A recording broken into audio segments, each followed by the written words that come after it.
Bom dia, bom dia! Sabadão. Acharam que não ia ter, né? A gente tem que ler todo dia, gente.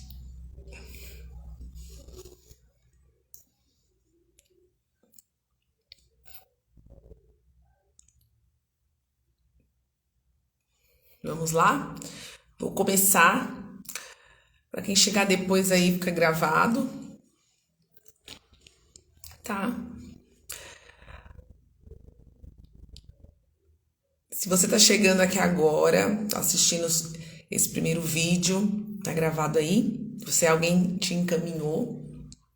Eu sou Eliette Silva e essa semana, então, eu coloquei aqui esse propósito de estar lendo o livro As 5 Linguagens do Amor. Eu já li esse livro e achei assim muito interessante e importante, né? Acredito que seria de grande importância que muitas pessoas lessem ou pelo menos conhecessem, né? Por quê? Porque aqui em São Paulo tá um frio. Olha a minha voz como é que tá. Porque o que acontece? As pessoas, se a gente se conhecer o outro, a forma como o outro pensa, né? Gosta de... Aqui no caso ele fala da linguagem do amor, da forma que a pessoa gosta, que a outra pessoa a elogie, ou apresentei, ou fique junto, que foi o que a gente já... Os títulos que a gente já leu, né? Que a gente vai descobrir aqui ao longo da leitura quais são essas 5 linguagens. Cada um tem uma ou mais, né? E cada um tem a sua. Então, vou repetir aqui de novo. Não faça para o outro aquilo que você gostaria que fizesse para você. Faça para o outro aquilo que o outro gostaria que fizesse para ele. Então, essa é a grande diferença. É a grande sacada do livro, né? Porque muitas vezes a gente pensa, a gente quer agradar o outro da forma, se eu gosto, o outro também gosta. E não é bem assim, não é verdade?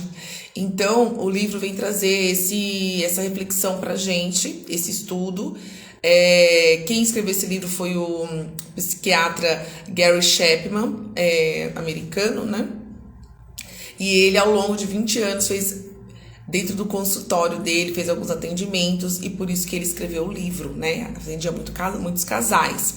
Apesar do livro ser voltado com cases assim de casais, é uma reflexão para tudo, para todas as pessoas. E eu acredito que até para quem tem empresas, para quem é empresários, né? Porque assim, é a mesma coisa de um funcionário.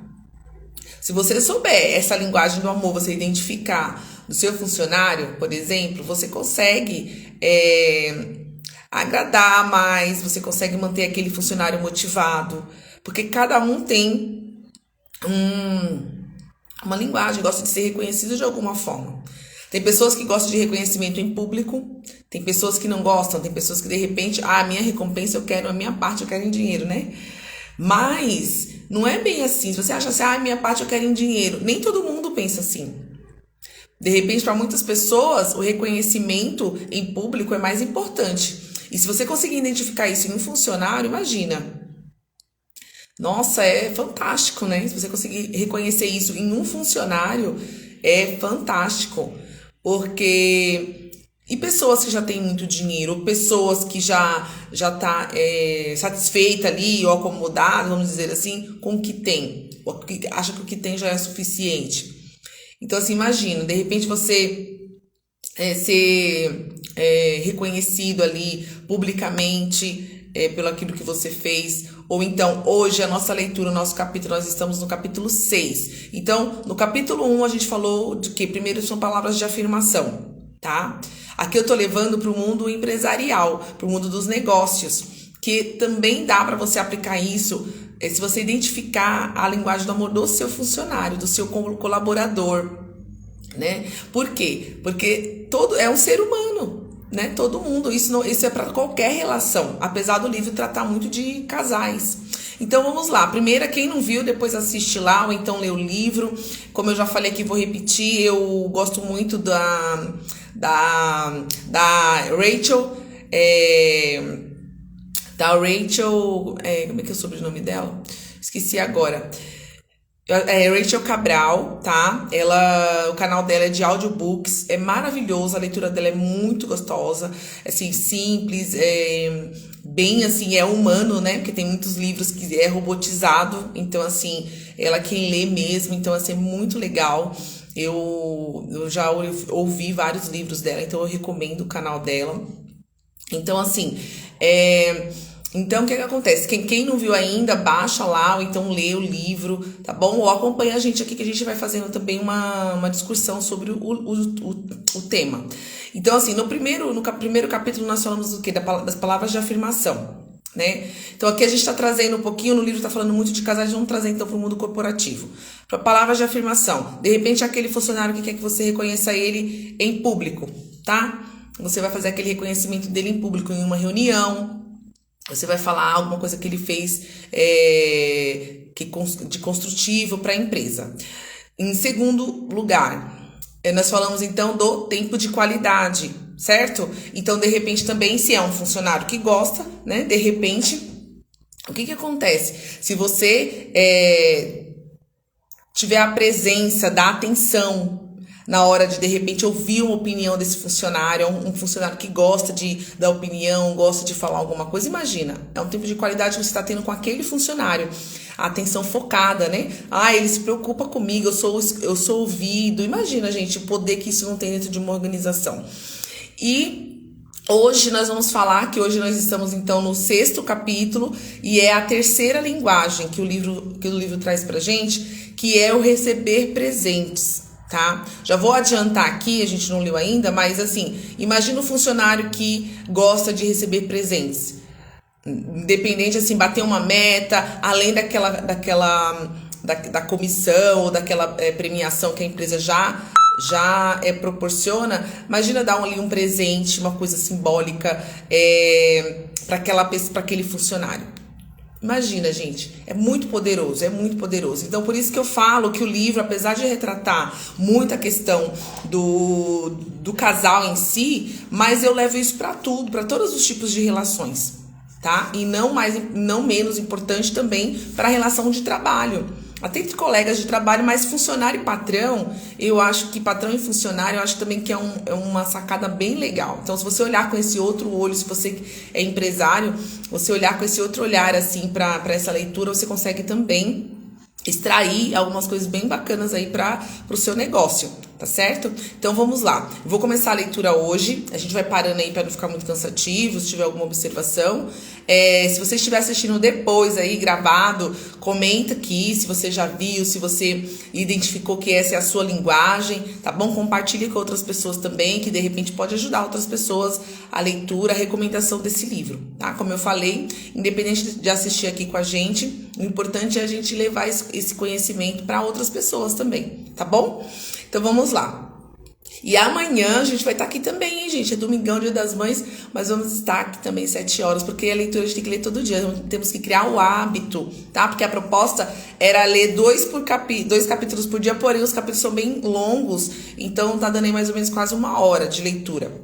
Então, vai passar um pouquinho aí de uma semana, né? Mas não tem problema. O importante é a gente ter a constância aqui de ler e ler o livro todo, tá bom? Para você que aí não leu nenhum livro aí no ano passado, tá sendo uma grande oportunidade, né? Falar assim, olha, eu já li um livro essa semana, tá certo? Então tá bom, vou começar aqui. A terceira linguagem do amor, então, capítulo 6, é receber presentes. Vou começar. Estudei antropologia em Chicago. Devido às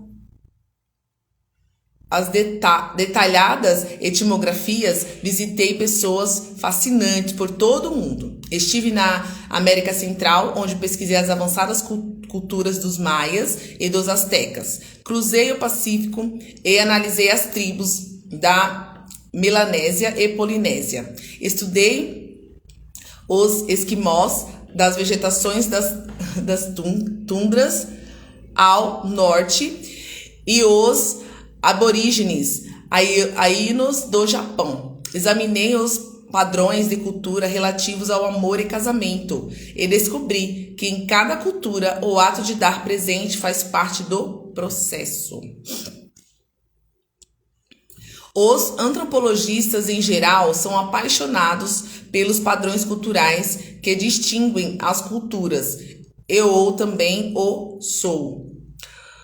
Será que o ato de presentear é uma expressão fundamental de amor que transcende barreiras culturais? Será que a atitude de amor está sempre acompanhada do ato de conceder? Essas perguntas são acadêmicas. Deixa eu só diminuir um pouquinho aqui, porque tá me atrapalhando aqui. Tá. Essas perguntas são acadêmicas e, de certa forma, até filosóficas, mas a resposta a elas é sim. Podemos, inclusive, notar uma profunda implicação prática nos casais norte-americanos. Fiz uma viagem antropológica de campo à ilha de Dominica. Nosso propósito é estudar a cultura dos índios do Caribe. Foi nessa viagem que conheci Fred. Ele não era do Caribe, mas um jovem negro de 28 anos. Perdera uma de suas mãos com uma dinamite em uma temporada de pesca. Devido ao acidente, teve de abandonar sua carreira de pescador. Ele possuía muito tempo disponível e eu apreciei o fato de poder contar com sua companhia. Passamos muitas horas juntos e conversamos sobre sua cultura. Em minha primeira visita à sua casa, ele me perguntou: Sr. Gary, o senhor aceitaria um suco? Ao que aceitei prontamente. Ele então virou-se para seu irmão mais novo e disse: Pegue um suco para o Sr. Gary. Seu irmão deu-nos as costas e saiu da casa, subiu em um coqueiro e trouxe um lindo coco verde em suas mãos. Fred recomendou-lhe que o abrisse. Com 3 rápidos movimentos de faca, seu irmão furou-o e fez uma abertura triangular na parte de cima. Fred entregou-me o coco e disse: Aqui está seu suco. O líquido era esverdeado, mas eu o bebi assim mesmo, todinho. Eu o tomei porque sabia que aquele fora um ato de amor. Eu era seu amigo e eu sabia que ali só se oferece suco aos companheiros. Ao final de algumas semanas, quando já se aproximava minha hora de partida daquele pequena ilha, Fred deu-me uma última prova de amor. Era uma enorme concha em espiral que ele mesmo havia tirado do oceano. Tinha uma camada que, de tanto ser friccionada pelas rochas, lembrava ao toque uma seda macia. Ele me disse que aquele objeto encontrava-se naquelas praias há muitos anos e gostaria que eu a levasse como recordação daquela bela ilha. Ainda hoje, quando olho para aquela concha, quase posso ouvir o som das ondas do Caribe, porém, ela é mais do que uma recordação das praias da Dominica, é uma demonstração de amor. Um presente é algo que você pode segurar em suas mãos e dizer: ele pensou em mim, ou ela lembrou-se de mim. Viu que legal aqui? Presente não é só aquilo que a gente compra, né? Pode ser aquilo também que a gente faz, aquilo que representa aquela pessoa pra gente, né? Como falou, o presente aqui foi um ato de amor. Antes de comprarmos um presente para alguém, pensamos naquela pessoa. O objeto em si é um símbolo daquele pensamento. Não importa se foi caro ou barato, o importante é que ele seja a prova desse desejo, e não é somente a intenção em nível da mente que se conta, mas o pensamento demonstrado de forma concreta através de um presente que se torna uma expressão de amor. Muitas mães contam história de que seus filhos trouxeram-lhe flores do quintal como presente. Elas se sentem amadas, mesmo que seja uma simples flor do jardim delas, que não gostariam que fossem apanhadas. Desde muito pequenas, as crianças sentem-se inclinadas a dar alguma coisa a seus pais, e isso é uma boa indicação de que dar presentes é fundamental para o amor. Olha que reflexão, né? E é verdade, gente. Minhas meninas mesmo sempre na rua pegam a florzinha e traz.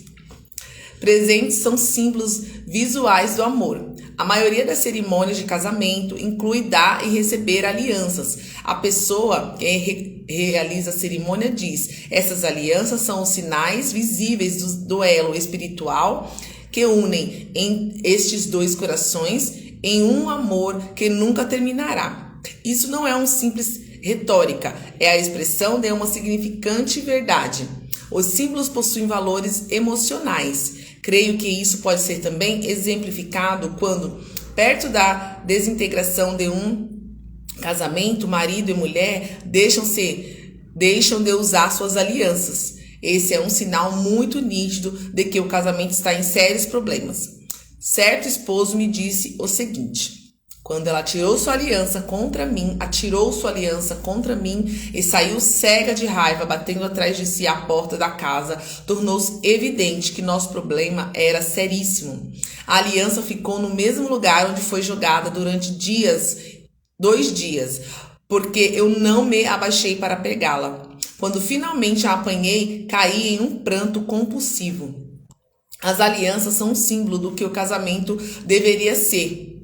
Porém, aquela colocada na palma da mão dele e não no dedo dela funciona como um lembrete visual de que aquele casamento desmoronava-se. A aliança solitária provou profundas considerações e emoções naquele marido. Símbolos visuais de amor são mais importantes para uns do que para outros. Por esse motivo, existem os que, após se casarem, nunca mais tiram a aliança. Porém, também há alguns que nem chegam a usá-la. Essa é outra evidência de que as pessoas possuem linguagem de amor diferentes. Se receber presentes é sua primeira linguagem do amor, então você dará enorme valor à aliança recebida e usá-la com grande orgulho. Ao longo da vida, outros presentes também serão motivo de grandes emoções. Você verá nelas expressões de amor, sem lembranças como símbolos visuais. O amor do cônjuge poderá até ser questionado. Existem presentes de todos os tamanhos, cores e formatos. Alguns são caros, outros baratos. Para aquela pessoa cuja primeira linguagem do amor é receber presentes, o preço pouco contará, a menos que haja uma enorme discrepância entre o que se deu e o que se poderia oferecer. Se um marido milionário conceder regularmente à sua esposa presentes que somente $1, ela poderá questionar se aquela é realmente uma expressão do amor. Por outro lado, quando as finanças da família são reduzidas, um presente de $1 significará tanto quanto um outro de $1 milhão.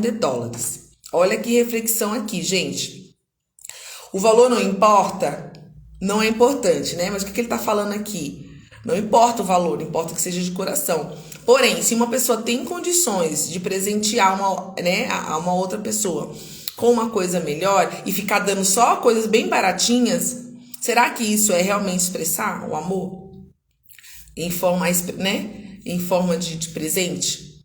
Talvez não para aquela pessoa, né? Porque assim, ele tem condições de dar uma coisa melhor e sempre dá coisas bem baratinhas, né? Isso aí já tem outro nome para mim.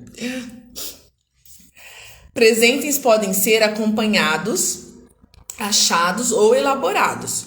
O marido que para ao longo de uma estrada e apanha para sua esposa uma rosa silvestre achou ali uma singela expressão de amor, a menos que ela seja alérgica a flores do campo.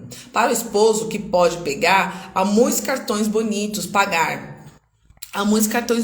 e tocantes e não são tão caros assim. Para aqueles que não podem fazer essa despesa, eles mesmos podem ter os seus e sem pagar nada. Pega uma folha de papel, uma tesoura, recorta em forma de coração e escreva no meio a frase: eu amo você. Os presentes não precisam ser caros. Mas como deve agir aquela pessoa que diz não saber dar presentes? Não sei dar presentes. Durante toda a minha infância e adolescência, recebi poucos presentes. Não sei escolher o que oferecer às pessoas. Isso não é natural em mim. Parabéns! Você acabou de fazer a primeira grande descoberta no caminho para se tornar um grande amante. Você e seu cônjuge possuem diferentes linguagens do amor. Agora que já sabe disso, comece a buscar para descobrir sua segunda linguagem do amor. Se a primeira linguagem do amor do seu cônjuge é receber presentes, você poderá se tornar expert no assunto.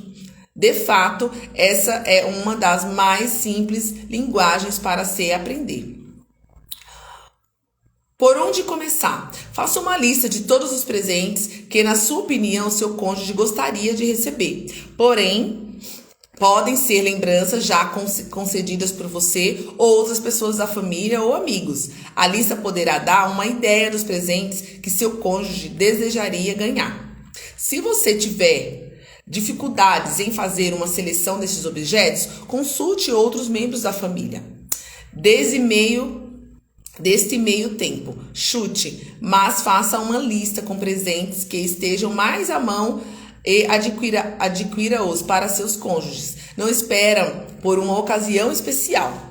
Se receber presentes for a primeira linguagem do amor dele ou dela, pratique tudo o que você lhe conceder será recebido como expressão de amor. Se ela ou ele foi muito crítica em relação aos presentes que você ofereceu no passado, pois muitos deles não foram por ela apreciados, então essa é uma grande dica de que receber presentes, por certo, não é a primeira linguagem do amor do seu cônjuge. Olha aí outra dica, gente. Ou tem pessoas que também, né, não tem bom gosto também, né? Vamos considerar as duas hipóteses aqui, né? Presente versus dinheiro. Se você está para se tornar um presenteador eficaz, deve mudar sua atitude em relação ao dinheiro. Cada um de nós possui uma percepção individual dos propósitos de nosso salário na vida e temos várias emoções relacionadas à forma como ele é empregado. Alguns se sentem bem quando o gastam, outros, porém, possuem uma perspectiva de economizar e poupar o máximo possível. Em geral, apreciamos o fato de economizar e gastar nosso dinheiro sabiamente. Se você aprecia gastar seu salário, praticamente não terá dificuldade em comprar presentes para o seu cônjuge. Porém, se você for mão fechada, sem dúvida, experimentará uma resistência emocional à ideia de gastar seu dinheiro como expressão de amor. Você não compra algo nem para si, por que comprar para seu cônjuge? Essa atitude, porém, não revela que você a bem da verdade, adquira algo para si mesmo. A economia e o investimento de seu dinheiro proporcionam-lhe segurança emocional. Você provê suprimento para sua própria segurança emocional na forma como lida com seu salário. O que você realmente não faz é suprir as necessidades emocionais de seu cônjuge. Se porventura descobrir que a primeira linguagem do amor dele é realmente receber presentes, então talvez perceba que comprar presentes para ele ou para ela é o melhor investimento que realizará. Você investirá em seu relacionamento e encherá o tanque de amor emocional do seu cônjuge. Com o tanque cheio, ele ou ela corresponderá ao seu amor emocional em uma linguagem que você, por certo, entenderá. Quando as necessidades emocionais de ambos são supridas, o casamento toma uma dimensão totalmente nova. Não se preocupe com seus investimentos. Você sempre será um poupador, mas investir no amor do seu cônjuge será como comprar ações mais caras na bolsa de valores. Olha que legal. Isso daqui é uma mudança de pensamento, na verdade, né? Você está ressignificando, vamos dizer assim, vamos levar para essa linguagem. Ressignificando o quê? A forma como você está gastando aquele dinheiro, certo? Então, para quem é muito mão fechada, se identificar no outro. Ah, meu parceiro tem a primeira linguagem do amor dele é receber presentes. E eu sou mão fechada. É o que ele está explicando aqui. Como fazer? Porque para mim, eu sou mão fechada, eu quero a minha segurança, eu não gasto nem pra mim, eu vou gastar pro outro, né? Foi o que ele citou aqui. Então, o que acontece? Ressignifica, que você não tá gastando. É o investimento que você tá fazendo na pessoa que você tem ao seu lado, entendeu? Então, quando você ressignificar, colocar assim, não, é um investimento que eu tô fazendo em uma relação, se você realmente, né, gosta daquela pessoa, quer fazer dar certo, é um investimento, ressignifica. Não é um gasto, é um investimento. É a mesma coisa, né? Tem gastos e investimentos também que a gente faz, né? Se você vai comprar alguma coisa que vai te trazer algum retorno, né? Então isso é um investimento. Mesmo que esse retorno seja intelectual, de repente é um curso, de repente é um livro que você está fazendo, é uma palestra que você está indo, é um investimento, não é um gasto. Agora, se qualquer outro tipo de coisa você for só gastar, você não for ter nenhum retorno daquilo, sim, é um gasto. Então, nesse caso aqui, o que ele está falando para as pessoas que são mão fechadas, né? Então, o que acontece? Se a pessoa é mão fechada, ela tem que ressignificar isso dentro da mente dela e falar, não, eu estou fazendo um investimento no meu relacionamento. Certo? E como eu falei lá no começo também, quando você levar isso pro seu negócio, pensa que também é um investimento que você está fazendo naquele seu colaborador, naquele seu parceiro de negócio, tá certo? Então, vamos ressignificar, porque também, né, tem patrões também que pode pensar dessa forma. Mas, como eu falei, é muito importante, se você aprender a ler, né, fazer essa leitura aí da linguagem do amor dos seus parceiros de negócio, dos funcionários, gente, é muito poderoso. Vamos levar isso, vamos transcender essa leitura para os negócios também, tá? Que é muito importante. E vai trazer grandes ganhos aí.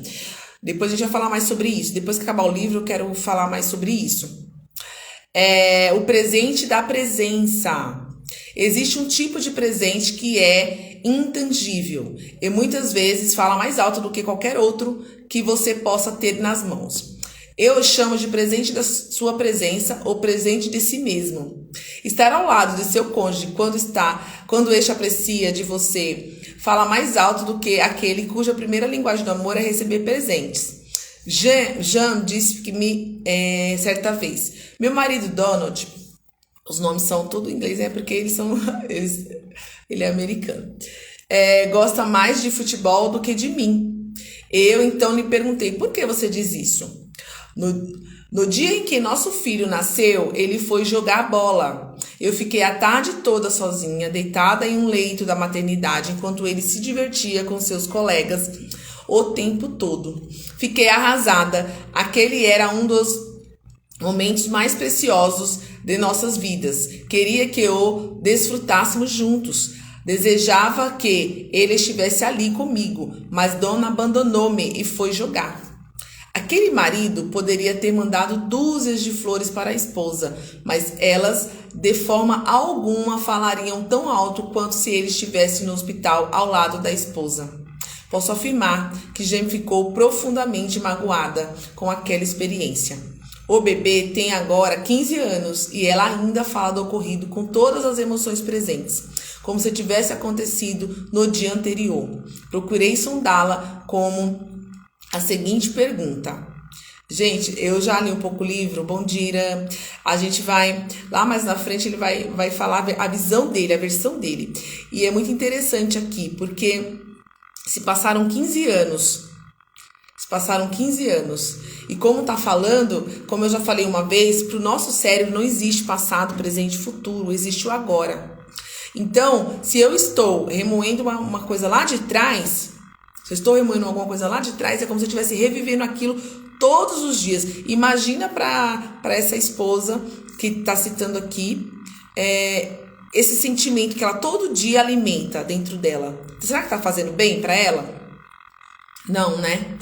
Não tá fazendo bem, porque ela tá revivendo aquilo, né? Então, ela tá vivendo aquilo todo dia, aquilo não tá fazendo bem. Então, vamos ver aqui o que aconteceu, né? Vamos descobrir. Você baseou sua conclusão de que Dona apreciava mais futebol do que a você naquela experiência? O doutor perguntou para ela. Não só, mas também no dia do funeral da minha mãe, ele também foi jogar bola. Olha isso, gente. Mas ele foi ao funeral? Foi, mas assim que a cerimônia terminou, olha como é que ela falou lá, né? Parecia que ele nem tinha ido, mas ele foi. Assim que terminou, ele foi direto jogar bola.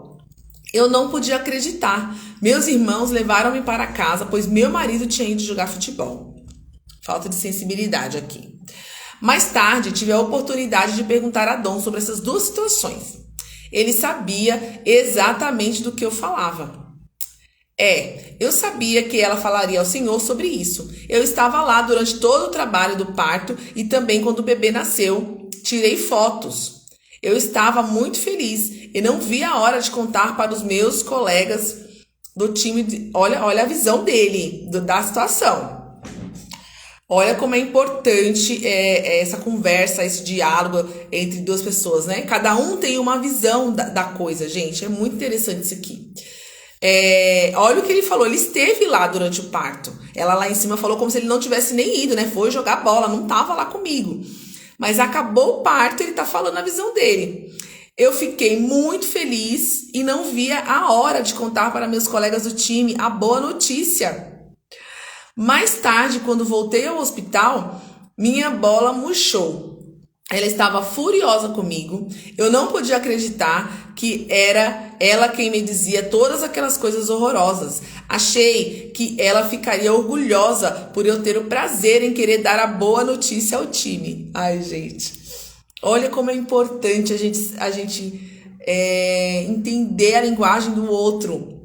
Nossa, né? Tudo bem. Olha, é muito interessante isso aqui.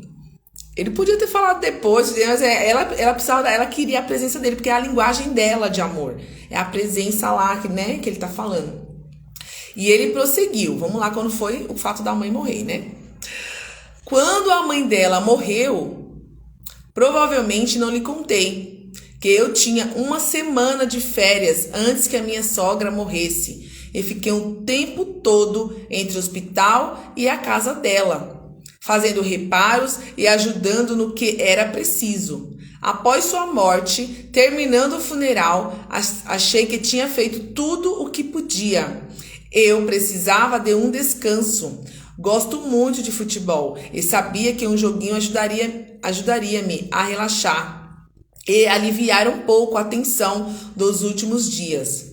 Achei que ela compreenderia isso. Fiz tudo o que achei ser importante para ela, mas não foi suficiente. Ela nunca esquecerá e sempre jogará na minha cara aqueles 2 dias. Ela diz que eu gosto mais de futebol do que dela. Isso é ridículo. Olha a explicação do marido. Eu entendo aqui, né? A gente vai levar pro lado das mulheres aqui nessa situação, né? A gente entende, né? Tudo que ele tá falando aqui explica, mas não justifica. Por quê? Porque ele poderia, no outro dia, pelo menos, acabou o funeral, já foi jogar bola, e também em cima, né? Já no hospital, ou fosse no outro dia, levar essa mulher pra casa, fosse no outro dia, né? Depois que o neném nasceu e tudo mais. Mas vamos lá, cada um tem a sua visão. Dom era um marido sincero que falhou em compreender a tremenda importância da sua presença. A permanência dele era mais importante para ela do que outra coisa. A presença do esposo ou da esposa em tempos de crise é o maior presente que se pode dar a um cônjuge, cuja primeira linguagem do amor seja receber presentes. Está falando que presentes é a presença nesse caso. A presença física torna-se o símbolo de amor. Retira essa presença e a percepção dessa virtude evapora-se. Durante o aconselhamento, Dom e Jen trataram das feridas e dos ressentimentos do passado. Ela conseguiu perdoar-lhe e ele pôde compreender por que sua presença era tão importante para ela. Se a presença do seu cônjuge é muito importante para você, a incentivo a expressar-lhe isso. Não espere que ele ou ela leia sua mente.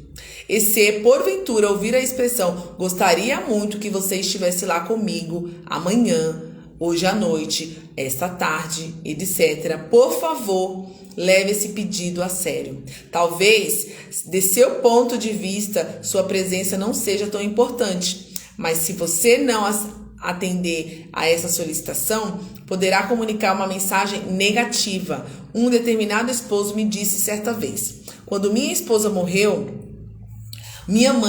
mãe morreu, o supervisor de minha esposa lhe disse que ela poderia se ausentar do emprego durante 2 horas.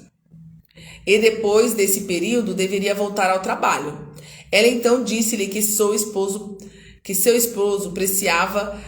precisava do apoio dela, por isso não voltaria mais naquele dia. O supervisor então lhe disse: se não voltar, poderá perder seu emprego. Minha esposa então replicou: meu esposo é mais importante do que meu trabalho.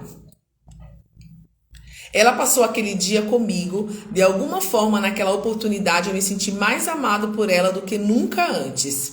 Jamais esqueci aquele seu ato. E sabe o que aconteceu? Ela não perdeu o emprego. Seu supervisor foi mandado embora e ela assumiu o posto que era dele. Aquela esposa falara a linguagem do amor de seu marido e ele jamais esqueceu disso. Quase toda a literatura existente sobre o amor indica que em seu âmago encontra-se o espírito da entrega voluntária. Todas as 5 linguagens do amor desafiam-nos a doar-nos mesmo a nossos cônjuges. No entanto, para alguns receber presentes, símbolos visíveis de amor é o que fala mais alto. A maior ilustração dessa verdade veio de Chicago, onde conheci Jim e Janice. Eles participaram do meu seminário sobre casamento e ficaram encarregados de me levar na parte de sábado ao aeroporto. Tínhamos umas 3 horas antes do meu embarque e eles perguntaram se eu gostaria de ir a um restaurante. Como estava com fome, concordei alegremente. E naquela tarde tive muito mais do que uma refeição grátis. Jim e Janice cresceram em fazendas da região de Illinois. Mudaram para Chicago logo após se casarem. Ela me contou um fato ocorrido 15 anos depois do feliz matrimônio e dos 3 filhos. Ela começou a falar assim, que nos sentamos. Dr. Chapman, o motivo de trazê-lo até o aeroporto foi para partilharmos com o Senhor um milagre. Alguma coisa nessas palavras faz-me recuar, principalmente quando não conheço a pessoa que a usa. O que será que vem por aí? Pensei. Ocultando esses pensamentos para mim mesmo, dediquei toda a minha atenção a ela.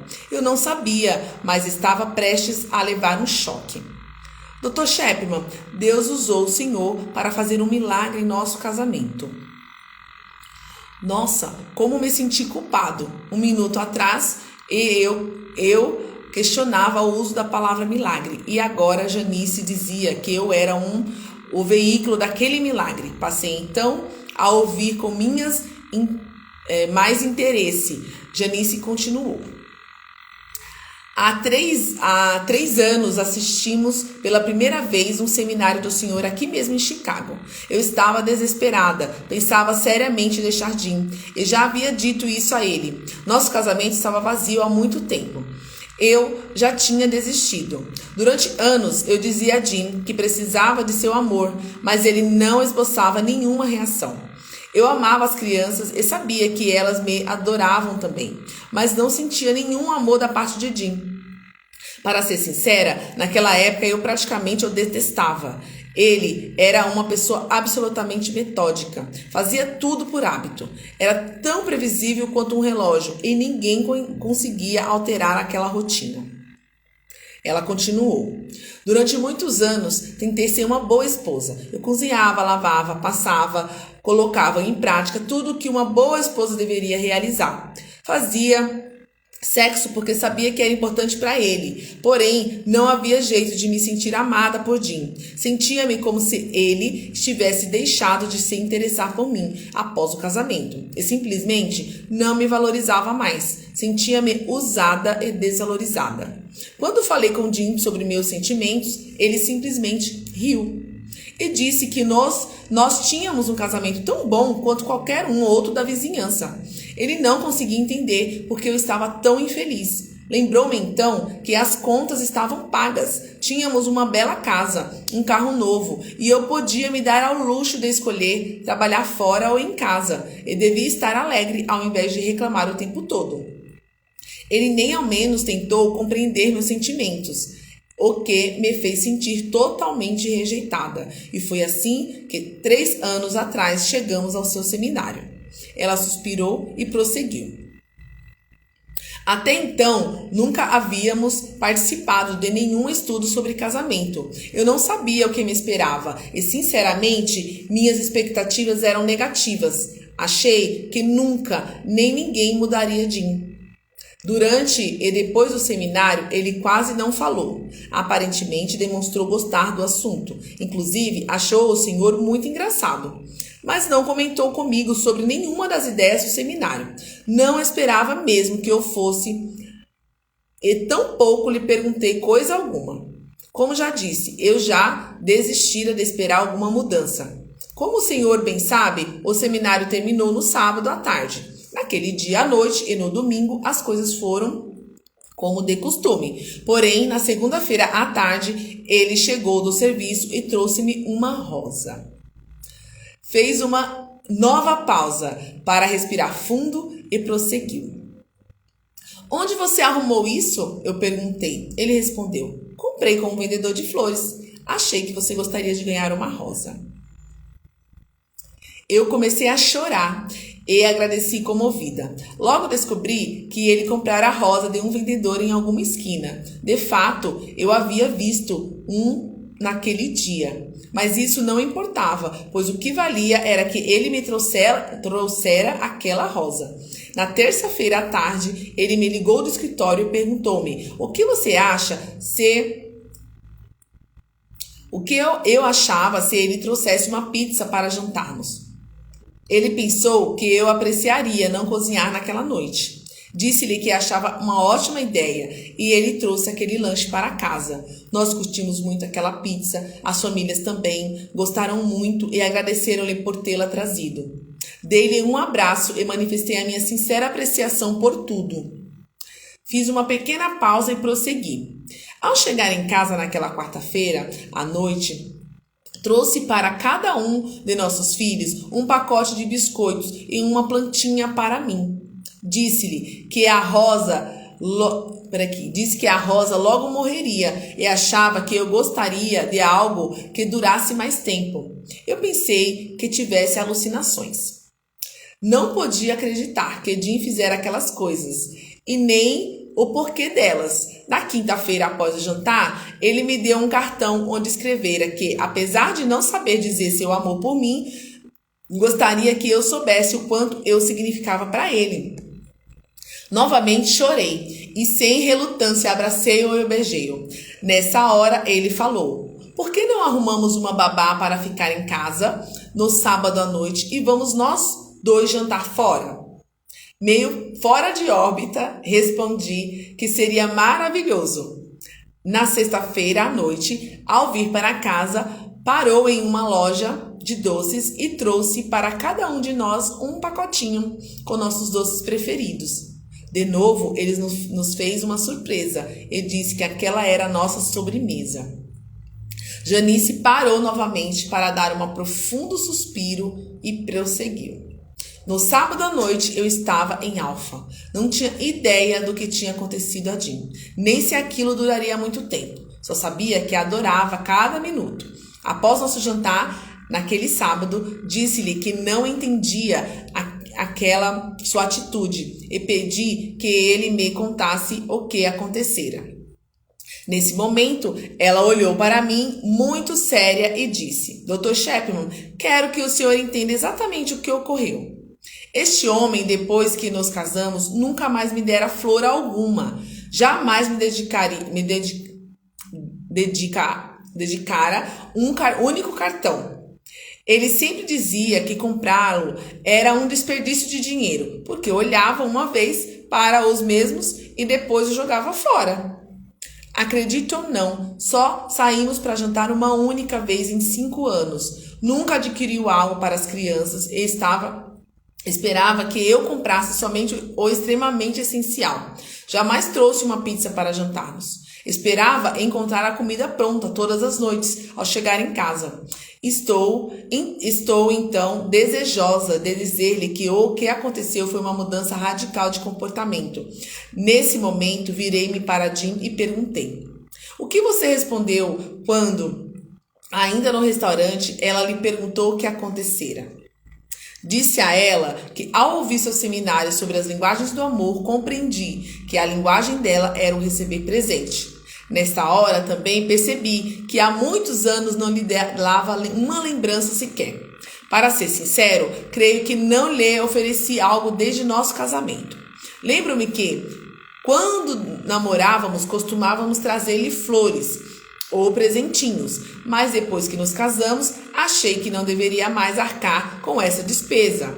Contei-lhe então que decidira dar-lhe durante uma semana um presente por dia e observaria se aquilo causaria alguma mudança nela. Tenho de admitir que presenciei uma enorme diferença em suas atitudes durante aquela semana. Fez uma pequena pausa e prosseguiu. Disse-lhe também que confirmava ser verdadeiras as palavras que o Senhor dissera e aprender a linguagem certa do amor era a chave para que o cônjuge se sentisse amado.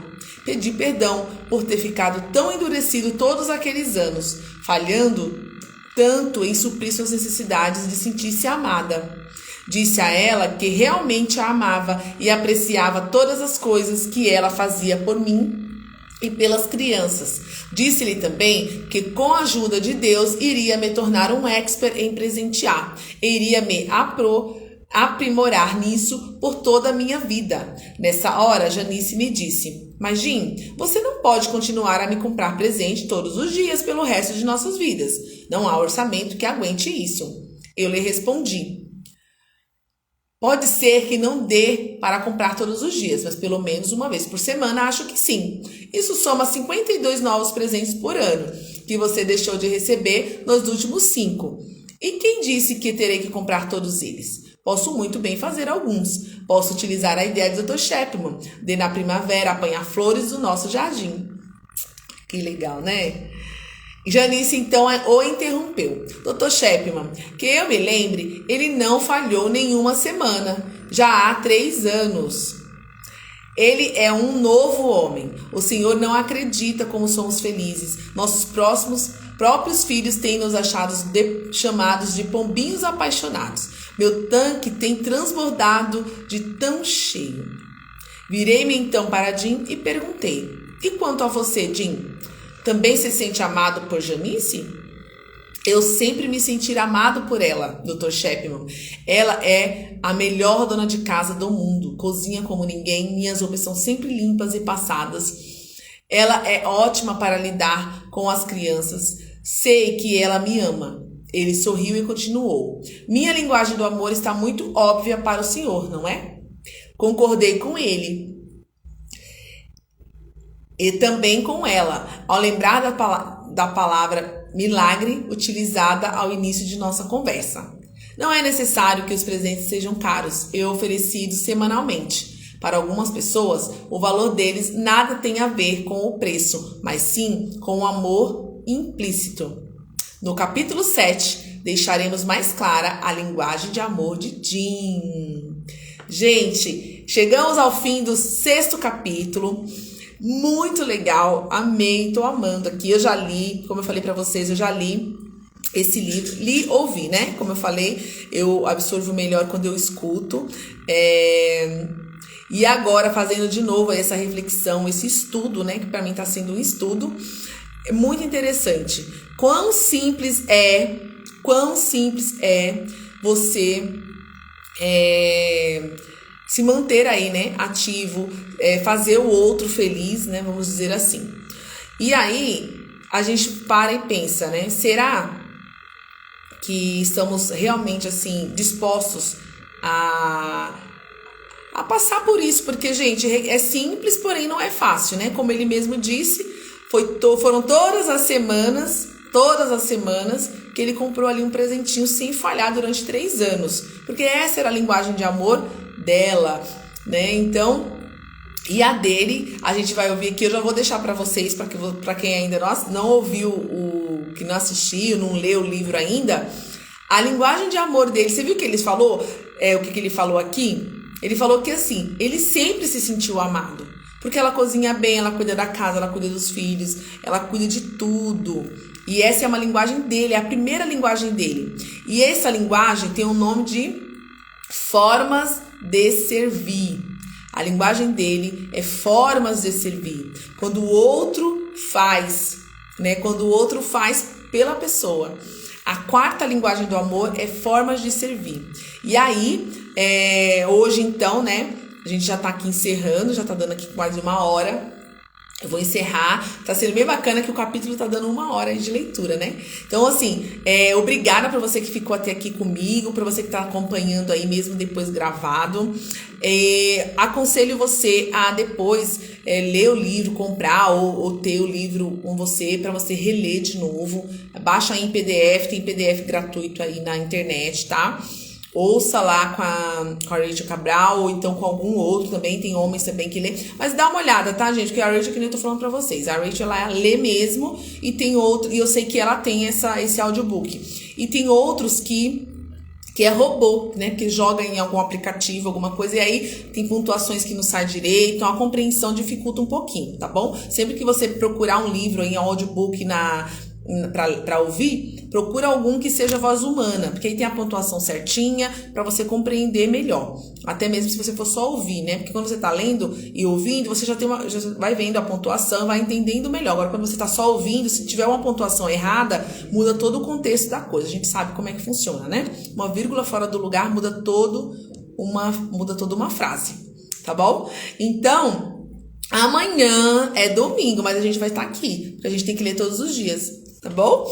Então amanhã nós vamos no nosso capítulo 7 e é a 4ª linguagem do amor, que é formas de servir. Tá bom? Você já deve imaginar aí mais ou menos como é que é. Então, gostaria de agradecer a presença de vocês aqui e amanhã a gente volta então. Comentem aqui se vocês já identificaram que alguma dessas 3 formas de amor é a de vocês. Se vocês estão gostando da leitura, do livro, tá bom? Comente aqui pra mim só pra eu ter um parâmetro aí se vocês estão gostando, tá bom? Mesmo aí depois da gravação nos comentários. Um beijão, bom domingo, feliz Dia das Mães amanhã, mas amanhã a gente tá aqui de novo, tá bom? Beijão, tchau!